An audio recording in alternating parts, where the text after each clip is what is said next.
त्यासाठी लागणारे साहित्य: 1 वाटी ओला नारळ किसून घेतलेला, 2 मिरच्या, 2 कांदे लसणाचे, थोडासा अद्रकचा तुकडा, थोडी कोथिंबीर आणि टोमॅटो.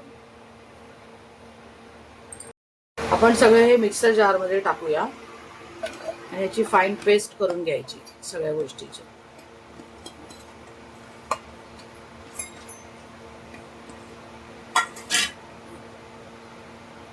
आपली पेस्ट तयार झालेली आहे. अशी एकदम फाईन पेस्ट पाहिजे, जी आपण रस्स्यासाठी वापरणार आहे.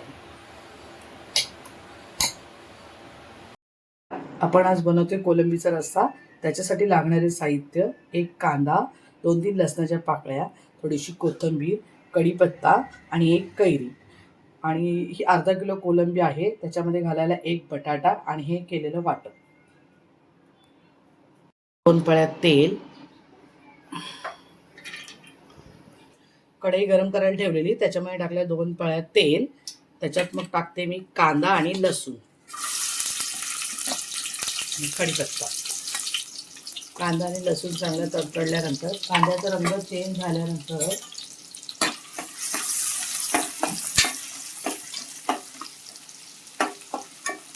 कांदा 2 ते 3 मिनिटं चांगला लाल थोडा करायचा.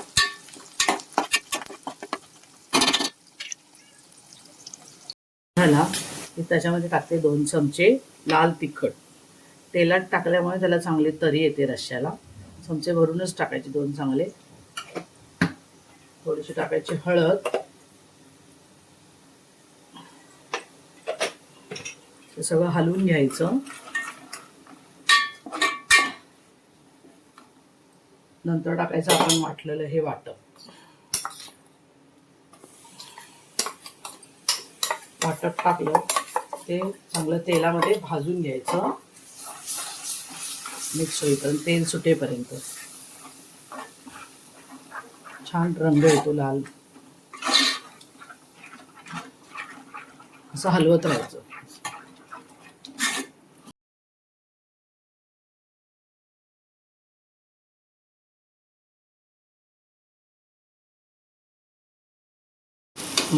साईडने असं त्याला तेल सुटलेलं आहे.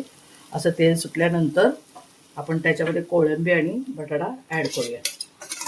ते चांगलं मिक्स करूया. गॅसची फ्लेम थोडीशी बारीक करायची.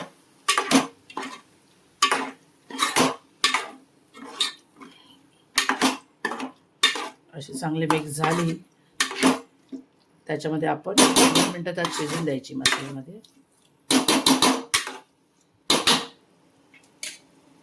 कोलंबी भाजून झालेली आहे. आता ज्या भांड्यामध्ये मी वाटण वाटलं होतं त्याच्यामध्ये पाणी घालून ते भांडं धुवून त्याच्यामध्ये हे पाणी टाकते कोलंबीमध्ये.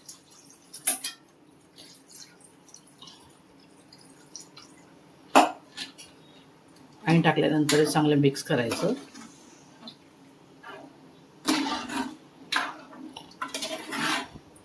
हे सगळं भांडं धुवून जेवढं पाणी असेल तेवढं त्याच्यामध्ये टाकून द्यायचं. त्याची एक उकळी यायची वाट बघायची. नंतर त्याच्यामध्ये मीठ घालायचं. आता त्याच्यात घालूया आपण 2 चमचे मीठ.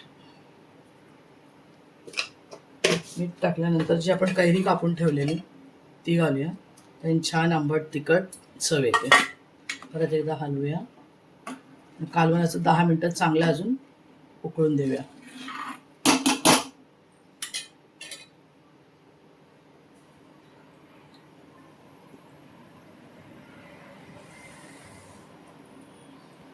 किती छान उकळतोय. आता आपण त्याला चेक करूया त्यातला बटाटा शिजलाय का म्हणून.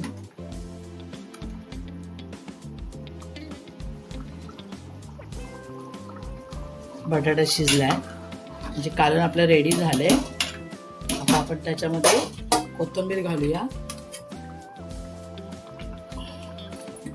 गॅसची फ्लेम बंद करूया. कालवण रेडी आहे. मस्त झणझणीत कोळंबीचा रस्सा. रस्सा तयार झालेला आहे. झणझणीत तिखट मस्त एकदम आंबट. आता हा आपण भातासोबत मस्तपैकी एन्जॉय करूया.